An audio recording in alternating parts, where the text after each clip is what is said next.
성도는 팔자나 운명이라고 하는 말을 하지 않습니다. 운명을 개척해 나가는 것이 신앙이기 때문에 그렇습니다. 불가능을 가능으로 바꾸고 안 될 것을 되게 만들고 고난을 축복으로 바꾸는 것이 곧 믿음입니다. 믿음의 사람으로 살기 위해서는 우리가 첫 번째 하나님께 나의 믿음을 보여드리면서 나의 믿음을 인정을 받아야 됩니다. 히스기야는 나의 힘은 여호와 또는 나의 하나님이다 라고 하는 그러한 이름입니다. 얼마나 그 이름이 좋습니까? 나의 힘은 여호와, 히스기야야 라고 이렇게 부를 때 나의 힘은 여호와예요 라고 하는 얼마나 좋은 이름입니까? 그렇죠? 그런데 그의 아버지 아하스는 영적으로 매우 타락한 그런 사람이었습니다. 이방 종교를 받아들이고 우상을 섬기고 또 나중에는 하나님께 예배드리는 성전의 문을 다 폐쇄를 시켜버렸습니다. 지극히 나쁜 왕이었습니다. 이렇게 우상을 숭배하고 하나님을 대적하는 아버지의 불신앙을 보면서 아들이 자랐습니다. 나는 아버지의 전처를 닮지 않겠노라고 작정을 하면서 그는 망령된 행동을 하지 않았습니다. 부모의 잘못을 답습하지 않으려면 갑절의 노력이 필요합니다. 여러분 그런 거 많이 보셨죠? 시골에서 약주를 많이 잡수시는 주정뱅이의 아들이 나는 아버지를 닮지 않아야지 그러면서 어느 날 커서 보면 아버지와 똑같은 모습으로 이렇게 되어 있는 걸 볼 수가 있습니다. 그리고 어머니가 또 이렇게 가정에 충실하지 못한 어머니를 보고서 자란 딸아이가 나는 죽어도 우리 엄마처럼 살지는 않을 거다. 그런데 어느 날 보면 똑같이 변해 있는 그러한 딸의 모습을 볼 수가 있습니다. 우리가 부모의 그러한 전처를 밟지 않고 새롭게 내 인생을 개척하기에는 각고의 노력이 필요합니다. 남들보다 더 그러한 피나는 노력을 해야만이 우리가 그러한 위기를 극복할 수가 있습니다. 히스기야가 그러한 사람이었습니다. 산당을 다 부숴버렸습니다. 주상을 깨트려버렸습니다. 아세라 목상을 다 찍어버렸습니다. 불뱀에 물려서 광야에서 죽어가던 백성들을 위해서 모세가 설계했던 장대에 높이 매달았던 놋뱀을 당시에는 우상처럼 섬겼습니다. 하나님의 능력이 임했을 때 그 놋뱀이 대단한 불뱀으로 변하고 또한 이렇게 변함이 있었지만 그러나 사람들은 그 기적의 현장만을 생각을 하면서 그 자체를 우상으로 섬겼다라고 하는 것입니다. 하나님이 떠난 그 자리를 우상처럼 섬기는 이스라엘 백성들을 바라보면서 느후스단이라고 그는 생각을 했습니다. 놋조각에 불과하다라고 하면서 그 놋뱀을 때려 부셨습니다. 굉장한 믿음이 아니면 할 수가 없습니다. 여러분 그렇지 않겠습니까? 굉장한 기적과 능력이 나타났던 그 흔적을 이것은 우상이다라고 하면서 때려 부시는 것은 굉장한 믿음이 필요한 것입니다. 종교가 현실에 빠지면 타락하고 부패합니다. 기독교로 우리가 프로테스탄트라고 이렇게 합니다. 부패한 카톨릭에 대항을 해서 개혁 정신으로 탄생을 했습니다. 그러나 오늘날 교회는 너무나 부유하게 됐습니다.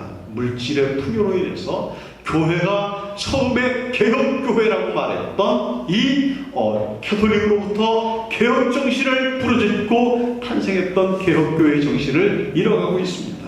우리는 마틴 루터를 다시 한번 불러들여야 될 그러한 시기가 됐다라고 많은 사람들은 염려를 합니다. 하나님이 이렇게 악한 세대를 본받기 거부하는 사람들을 들어서 사용을 하십니다. 악한 세대를 본받지 않고 사는 사람이 순교자의 삶을 사는 사람입니다. 여러분, 우리가 주님처럼 죽는 것이 물론 순교죠. 그러나 우리가 이 죄악 세상을 본받지 않고 올곧은 마음으로 신앙의 신진을 지켜가면서 우리가 예수님을 닮아가려고 살아가는 것도 이 땅 위에서 순교자의 삶을 사는 것입니다. 하나님은 순교자의 삶을 사는 사람들을 들어서 쓰십니다. 로마서 12장 1절에서 2절의 말씀 가운데 보니까 그러므로 내가 하나님의 모든 자비하심으로 너희를 구하노니 너희 몸을 하나님이 기뻐하시는 거룩한 산 제사로 드리라. 이는 너희의 드릴 영적 예배니라. 너희는 이 세대를 본받지 말고 하나님의 선하시고 기뻐하시고 온전하신 뜻이 무엇인가 분별하도록 하라라고 말씀하고 있습니다. 이 세대를 본받지 않는 것이 순교자적인 삶을 사는 것입니다. 순교자의 삶을 저와 여러분들이 함께 살아갈 수 있는 그러한 믿음의 분량에 이르시기를 주 이름으로 축원합니다. 순교자의 삶을 사는 사람들은 악한 세대에서 하나님의 말씀으로 철저히 살려고 하는 사람들입니다.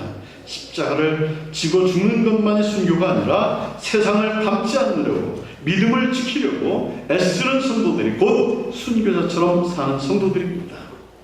순교자의 삶을 사는 사람들은 환경을 탓하지 않습니다. 말씀 안에서 주어진 임무에 최선을 다합니다. 내가 이 교회를 떠받드는 그러한 기둥이라고 생각을 하면서 이 교회를 위해서 내가 썩어지는 하나의 미랄이 되기를 기뻐하는 자들입니다. 자신에게 주어진 일에 대해서 최선을 다할 때 큰 영향력을 미칠 수 있습니다. 힘이 없다고, 나는 왜 이렇게 능력이 없다고 말씀하지 마시길 바랍니다. 요셉은 감옥에 있을 때부터 주위 사람들에게 영향력을 미쳤습니다. 할 수만 있으면 주위 사람들에게 믿음 안에서 영향력을 끼칠 수 있는 사람들이 되시길 바랍니다. 나만 구원받고 나만 천국 백성이 된 것을 감사한 것은 너무나 이기적입니다.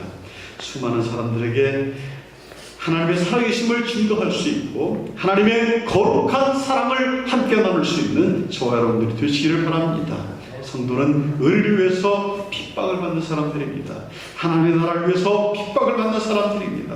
성도는 주님을 위해서 당하는 고난을 위해서 자신이 하나님의 사람임을 증명할 줄 아는 사람이 성도인 것입니다. 세상에서 내가 사람들에게 따돌림을 당하는 것을 두려워하지 말고 믿음으로 고난도 우리가 받아낼 줄 아는 믿음의 사람들이 되시기를 바랍니다.